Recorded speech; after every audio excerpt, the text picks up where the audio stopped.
শোনার মতন তোর কিচ্ছু নেই। তুই আমার ফোনে কি বললি? তোর হাজবেন্ড তো জিনা হারাম করে রেখেছে, তোকে থাকতে দিচ্ছে না, ডিস্টার্ব করছে। তাহলে কেন থাকবি ওর সাথে? চল আমার সাথে বাড়ি, ওকে ডিভোর্স দিয়ে দিবি। কিন্তু আমি ছেড়ে কেন যেতে যাবো? এটা হবে না, ও তো শুনে না এত কিছু টেনে নিয়ে চলে যাবে তো আমাকে এত ইচ্ছা কথাই করে। বলবে না। হ্যাঁ, এত কথাই হবে না, ঢোকাবে টানতে টানতে বের করে নেবে। কেন ওইটা হলো না, কারণ তুই তো বললি যে তুই তোর হাজবেন্ডের সাথে থাকবি না, তো চল আমি না divorce না করে ওটা দেবো। বলবে না, বলবে তখন বলবে কেন একটু আগে তুই ফোন করে আমাকে কি বললি, ব্যাস ওইটা ঢুকে যাবে। ও আচ্ছা, ফ্ল্যাশব্যাকে ঢুকবে হ্যাঁ তুই তো বললে নিয়ে চলে যেতে।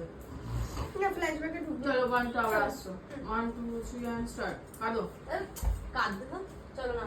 স্টার্ট। চল। আরে দিদি কি করছিস তুই?